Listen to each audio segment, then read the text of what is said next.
ನಮಸ್ಕಾರ ಸ್ನೇಹಿತರೆ. ನಿರುದ್ಯೋಗ ಯುವಕ ಯುವತಿಯರಿಗೆ ಡಿ.ಕೆ. ಶಿವಕುಮಾರ್ ಬಂಪರ್ ಗಿಫ್ಟ್ ನೀಡಿದ್ದಾರೆ. ಅದು ಏನೆಂದ್ರೆ ವರ್ಷಕ್ಕೆ ಬರೋಬ್ಬರಿ 10 ಲಕ್ಷ ರೂಪಾಯಿ. ಹಾಗಾದ್ರೆ ಏನಿದು ಎಂಬುದನ್ನ ಸಂಪೂರ್ಣವಾಗಿ ಮಾಹಿತಿ ನೀಡ್ತೇನೆ. ಇಡೀ ರಾಜ್ಯದ ಎಲ್ಲಾ ನಿರುದ್ಯೋಗ ಯುವಕ ಯುವತಿಯರಿಗೆ ರಾಜ್ಯದ ನೂತನ ಮುಖ್ಯಮಂತ್ರಿಗಳಾದ ಡಿ.ಕೆ. ಶಿವಕುಮಾರ್ ಅವರು ಬಂಪರ್ ಗಿಫ್ಟ್ ನೀಡಿದ್ದಾರೆ. ಪ್ರತಿ ವರ್ಷಕ್ಕೆ 10 ಜನ ಯುವಕರ ಗುಂಪಿಗೆ 10 ಲಕ್ಷ ರೂಪಾಯಿ ಉಚಿತ. ಹೌದು, ರಾಜ್ಯದಲ್ಲಿ ಹೊಸದಾಗಿ ಭಾರತ್ ಜೋಡೋ ಯುವಕ ಸಂಘವನ್ನ ಸ್ಥಾಪನೆಯನ್ನ ರಾಜ್ಯ ಸರ್ಕಾರ ಮಾಡ್ತಾ ಇದೆ. ಈ ಹೊಸ ಯೋಜನೆಯನ್ನ ಅನುಷ್ಠಾನಗೊಳಿಸಿದೆ. ಸರ್ಕಾರದಿಂದ ಈಗಾಗಲೇ ಅಧಿಕೃತವಾಗಿ ಆದೇಶ ಹೊರಡಿಸಲಾಗಿತ್ತು.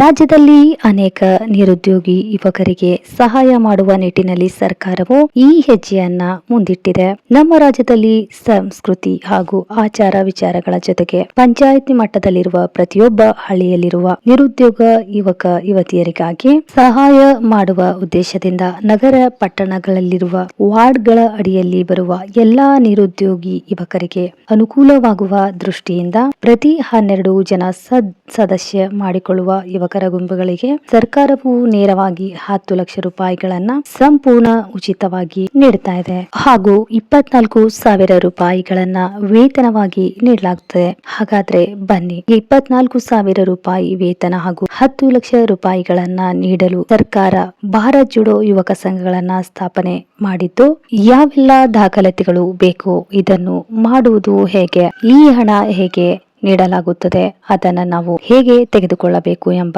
ಸಂಪೂರ್ಣವಾದ ಮಾಹಿತಿಯನ್ನ ಈ ವಿಡಿಯೋದಲ್ಲಿ ನೀಡ್ತೇನೆ. ಅದಕ್ಕಿಂತ ಮುಂಚೆ ನೀವಿನ್ನು ನಮ್ಮ ಚಾನಲ್ಗೆ ಸಬ್ಸ್ಕ್ರೈಬ್ ಆಗಿಲ್ಲ ಅಂದ್ರೆ ದಯವಿಟ್ಟು ಸಬ್ಸ್ಕ್ರೈಬ್ ಮಾಡ್ಕೊಳ್ಳಿ. ಪಕ್ಕದಲ್ಲಿರೋ ಬೆಲ್ ಐಕಾನ್ ನ ಪ್ರೆಸ್ ಮಾಡಿ. ಇದರಿಂದ ನಾನ್ ಮಾಡೋ ಪ್ರತಿಯೊಂದು ಹೊಸ ವಿಡಿಯೋಗಳ ನೋಟಿಫಿಕೇಶನ್ ಮೊದಲನೇದಾಗಿ ನಿಮ್ಗೆ ತಲುಪುತ್ತೆ. ವಿಡಿಯೋ ಸ್ಕಿಪ್ ಮಾಡದೆ ಪೂರ್ತಿಯಾಗಿ ನೋಡಿ. ಹಾಗೆ ವಿಡಿಯೋ ಇಷ್ಟ ಆದ್ರೆ ಒಂದು ಲೈಕ್ ಮಾಡಿ. ಭಾರತ್ ಜೋಡೋ ಯುವಕ ಸಂಘ ಸ್ಥಾಪನೆಗೆ ಕರ್ನಾಟಕ ಸರ್ಕಾರ ಆದೇಶ ಹೊರಡಿಸಿದೆ.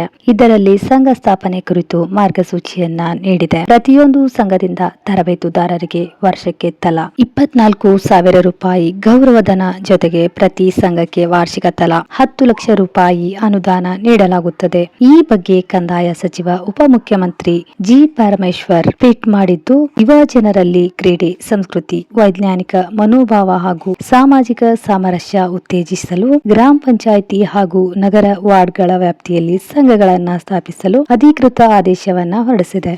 ಇದರಲ್ಲಿ ಸಂಘ ಸ್ಥಾಪನೆ ಕುರಿತು ಮಾರ್ಗಸೂಚಿಯನ್ನ ನೀಡಿದೆ. ಪ್ರತಿ ಪಟ್ಟಣ ಪಂಚಾಯಿತಿ ವ್ಯಾಪ್ತಿಯಲ್ಲಿ ಸರಾಸರಿ 4,000 ಜನಸಂಖ್ಯೆಗೆ ಒಂದು ಸಂಘ, ಪ್ರತಿ ಪುರಸಭೆಯಲ್ಲಿ ಸರಾಸರಿ 6,000 ಜನಸಂಖ್ಯೆಗೆ ಒಂದು ಸಂಘ, ಪ್ರತಿ ನಗರಸಭೆಯಲ್ಲಿ ಸರಾಸರಿ 8,000 ಜನಸಂಖ್ಯೆಗೆ ಒಂದು ಸಂಘ ಅಥವಾ ಮಹಾನಗರ ಪಾಲಿಕೆ ಮತ್ತು ಜಿಪಿಎ ವ್ಯಾಪ್ತಿಯಲ್ಲಿ ಸರಾಸರಿ 10,000 ಜನಸಂಖ್ಯೆಗೆ ಒಂದು ಸಂಘ ಸ್ಥಾಪಿಸಲು ಸೂಚನೆ ನೀಡಿದೆ.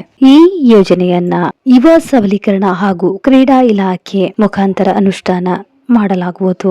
ಇದಕ್ಕೆ ಗ್ರಾಮೀಣ ಅಭಿವೃದ್ಧಿ ಮತ್ತು ಪಂಚಾಯತ್ ರಾಜ್ ಇಲಾಖೆ, ನಗರಾಭಿವೃದ್ಧಿ ಇಲಾಖೆ, ಕಂದಾಯ ಇಲಾಖೆ ಹಾಗೂ ಶಿಕ್ಷಣ ಇಲಾಖೆಯ ಸಹಕಾರ ನೀಡಲಿದೆ. ಭಾರತ್ ಜೋಡೋ ಯುವ ಸಂಘಗಳ ಮೂಲಕ ಯುವ ಜನರಲ್ಲಿ ನಾಯಕತ್ವದ ಗುಣಗಳನ್ನ ಬೆಳೆಸಿ ಅವರನ್ನ ಸಬಲೀಕರಣಗೊಳಿಸಿ ನಾಡಿನ ಒಳ್ಳೆಯ ಪ್ರಜೆಗಳಾಗಿ ರೂಪಿಸುವುದು ನಮ್ಮ ಉದ್ದೇಶ ಎಂದು ಉಪ ಮುಖ್ಯಮಂತ್ರಿಗಳು ಹೇಳಿದ್ದಾರೆ. ಭಾರತ್ ಜೋಡೋ ಯುವ ಸಂಘ ಎಂದರೇನು? ಲೋಕಸಭಾ ವಿರೋಧ ಪಕ್ಷದ ನಾಯಕ ರಾಹುಲ್ ಗಾಂಧಿ ನೇತೃತ್ವದ ಭಾರತ್ ಜೋಡೋ ಯಾತ್ರೆಯ ಯಶಸ್ವಿಯಿಂದ ಪ್ರೇರಿತಗೊಂಡ ಮುಖ್ಯಮಂತ್ರಿ ಡಿ.ಕೆ. ಶಿವಕುಮಾರ್ ನೇತೃತ್ವದ ಮಹತ್ವಾಕಾಂಕ್ಷೆಯ ಯೋಜನೆಯನ್ನ ಜಾರಿಗೆ ತಂದಿದೆ. ಸದ್ಯಕ್ಕೆ ಆರ್ಎಸ್ಎಸ್ ನಂತ ಸಾಂಸ್ಕೃತಿಕ ಸಂಘಟನೆಗಳಿಗೆ ವೈಜ್ಞಾನಿಕವಾಗಿ ಒಂದು ಕೌಂಟರ್ ಕೊಡುವ ಉದ್ದೇಶದಿಂದ ಮತ್ತು ಯುವ ಜನರಲ್ಲಿ ಸಂವಿಧಾನದ ಮೌಲ್ಯಗಳು, ಸಾಮರಸ್ಯ ಹಾಗೂ ನಾಯಕತ್ವದ ಗುಣಗಳನ್ನ ಬೆಳೆಸಲು ಈ ಸಂಘ ಸ್ಥಾಪಿಸಲಾಗಿತ್ತು. ರಾಜ್ಯದ ರೈತರು ಬರೋಬ್ಬರಿ 10,000 ರೂಪಾಯಿ ಭಾರತ್ ಜೋಡೋ ಯುವ ಸಂಘಟನಾ ಸ್ಥಾಪಿಸುವುದು ಸರ್ಕಾರದ ಗುರಿಯಾಗಿದೆ. ಈ ಪೈಕಿ ಗ್ರಾಮೀಣದ ಭಾರತ ಗ್ರಾಮ ಪಂಚಾಯತಿ ವ್ಯಾಪ್ತಿಯಲ್ಲಿ ಸುಮಾರು 6,000 ಸಂಘಗಳು ಮತ್ತು ನಗರ ಪ್ರದೇಶದ ವಾರ್ಡ್ಗಳ ವ್ಯಾಪ್ತಿಯಲ್ಲಿ ಸುಮಾರು 4,000 ಸಂಘಗಳನ್ನ ಸ್ಥಾಪಿಸಲಾಗುತ್ತಿದೆ. ಸಂಘ ಸ್ಥಾಪನೆಗೆ ಯಾರಿಗೆಲ್ಲ ಅರ್ಹತೆ ಇದೆ? ಈ ಸಂಘದ ಸದಸ್ಯರಾಗಲು ಕನಿಷ್ಠ 16 ವರ್ಷದಿಂದ ಗರಿಷ್ಠ 35 ವರ್ಷ ವಯಸ್ಸಾಗಿರಬೇಕು. ಪ್ರತಿ ಭಾರತ ಜೋಡೋ ಯುವಕ ಸಂಘದಲ್ಲಿ ಕನಿಷ್ಠ 100 ಜನ ಯುವಕ ಸದಸ್ಯರಿರಲೇಬೇಕು. ಅಪ್ಲಿಕೇಶನ್ ಹಾಕುವ ಯುವಕರು ಅದೇ ಗ್ರಾಮದ ಪಂಚಾಯಿತಿ ಅಥವಾ ವಾರ್ಡ್ನ ನಿವಾಸಿಯಾಗಿರಬೇಕು. ಇದನ್ನ ಆರ್ಡಿನರಿ ರೆಸಿಡೆಂಟ್ ಅಂತ ಕರೀತಾರೆ. ಒಬ್ಬ ವ್ಯಕ್ತಿ ಕೇವಲ ಒಂದು ಸಂಘದಲ್ಲಿ ಮಾತ್ರ ಸದಸ್ಯನಾಗಲು ಅರ್ಹನಾಗಿರುತ್ತಾನೆ. ಗ್ರಾಮ ಪಂಚಾಯಿತಿ ಸರಾಸರಿ 6,000 ಜನಸಂಖ್ಯೆಗೆ ಒಂದು ಸಂಘ ಇರಬೇಕು ಎಂಬ ನಿಯಮವಿದೆ. ಇನ್ನು ಪಟ್ಟಣ ಪಂಚಾಯಿತಿಯಲ್ಲಿ ಸರಾಸರಿ 4,000 ಜನಸಂಖ್ಯೆಗೆ ಒಂದು ಸಂಘ ಮಾಡಲು ಅವಕಾಶ ಇದೆ. ಪುರಸಭೆಯಲ್ಲಿ ಸರಾಸರಿ 6,000 ಜನಸಂಖ್ಯೆಗೆ ಒಂದು ಸಂಘ, ನಗರಸಭೆಯಲ್ಲಿ ಸರಾಸರಿ 8,000 ಜನಸಂಖ್ಯೆಗೆ ಒಂದು ಸಂಘ, ಮಹಾನಗರ ಪಾಲಿಕೆ ವ್ಯಾಪ್ತಿಯಲ್ಲಿ 10,000 ಜನಸಂಖ್ಯೆಗೆ ಒಂದು ಸಂಘವನ್ನ ಸ್ಥಾಪಿಸಬಹುದು ಎಂದು ಸರ್ಕಾರ ತನ್ನ ಆದೇಶದಲ್ಲಿ ಹೇಳಿದೆ.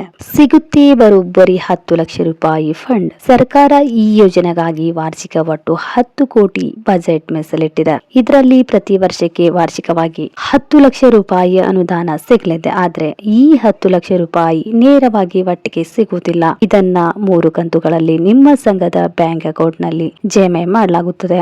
ಮೊದಲನೇ ಕಂತಿನಲ್ಲಿ 2 ಲಕ್ಷ ರೂಪಾಯಿ ಸಿಗುತ್ತದೆ. ಇದರಲ್ಲಿ 1.5 ಲಕ್ಷ ರೂಪಾಯಿ ಬಂಡವಾಳ ಅನುದಾನ ಮತ್ತು 50,000 ರೂಪಾಯಿ ಕಾರ್ಯಕಾರಿ ಅನುದಾನ ಇರುತ್ತದೆ. ಇದನ್ನ ಆರಂಭಿಕ ಮೊತ್ತ ಅಂತ ಕರೀತಾರೆ. ಎರಡನೇ ಕಂತಿನಲ್ಲಿ 4 ಲಕ್ಷ ರೂಪಾಯಿ ಬಿಡುಗಡೆ. ಇದರಲ್ಲಿ 50,000 ಬಂಡವಾಳ ಅನುದಾನ, 3.50,000 ರೂಪಾಯಿ ಕಾರ್ಯಕಾರಿ ಅನುದಾನ. ಮೂರನೇ ಕಂತಿನಲ್ಲಿ 4 ಲಕ್ಷ ರೂಪಾಯಿ. ಇದು ಸಂಪೂರ್ಣವಾಗಿ ಕಾರ್ಯಕಾರಿ ಅನುದಾನವಾಗಿರುತ್ತದೆ. ಜುಲೈ, ಅಕ್ಟೋಬರ್ ಹಾಗೂ ಜನವರಿಯಲ್ಲಿ ಕಂತುಗಳು ರಿಲೀಸ್ ಆಗುತ್ತವೆ ಎಂದು ಸರ್ಕಾರ ಹೇಳಿದೆ. ತರಬೇತುದಾರರಿಗೆ ಗೌರವಧನ ಇದೆ. ಅನುದಾನದ ಹಣ ನೀವು ಸ್ಪೋರ್ಟ್ಸ್ ಮಟೀರಿಯಲ್ಸ್, ಕ್ರೀಡಾ ಮತ್ತು ಸಾಂಸ್ಕೃತಿಕ ಚಟುವಟಿಕೆಗಳಿಗೆ ಬೇಕಾದ ಉಪಕರಣಗಳ, ಕಂಪ್ಯೂಟರ್, ಇಂಟರ್ನೆಟ್, ಸಂಘದ ಅನ್ವೇಷಣೆಗೆ ಬೇಕಾದ ಬೇಸಿಕ್ ವಸ್ತುಗಳನ್ನ ಖರೀದಿಸಲು ಮಾತ್ರ ಬಳಕೆ ಮಾಡಬೇಕು. ಪ್ರತಿ ಸಂಘದಲ್ಲಿ ಯುವಕರಿಗೆ ತರಬೇತುದಾರರನ್ನ ನೇಮಿಸಿ ಅವರಿಗೆ ವಾರ್ಷಿಕವಾಗಿ 24,000 ರೂಪಾಯಿ ನೀಡಲಾಗುತ್ತದೆ. ಸಂಘದ ಎಲ್ಲಾ ಖರ್ಚುಗಳು ಪಾವತಿ ಬ್ಯಾಂಕ್ನಿಂದಲೇ ಮಾಡಬೇಕು.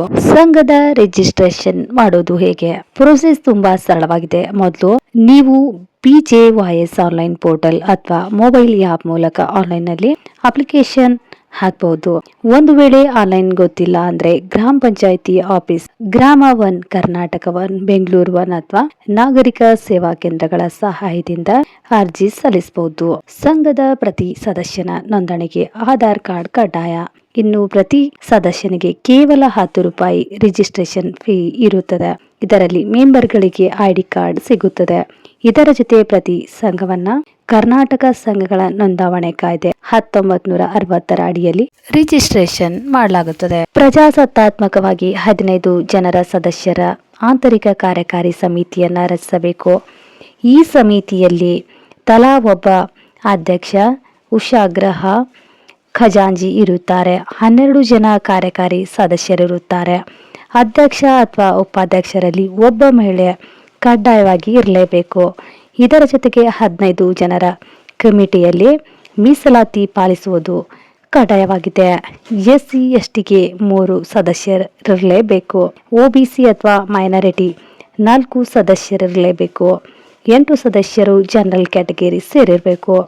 ಇಡೀ ಕಮಿಟಿಯಲ್ಲಿ ಕನಿಷ್ಠ 5 ಮಂದಿ ಹೆಣ್ಮಕ್ಳು ಇರಲೇಬೇಕು ಅಥವಾ ಮೈನಾರಿಟಿಯಲ್ಲಿ ತಲಾ ಒಬ್ಬರು ಮಹಿಳೆಯರು ಇರಲೇಬೇಕು. ಈ ಕಮಿಟಿ ಅಧಿಕಾರಾವಧಿ 2 ವರ್ಷ ಮಾತ್ರ.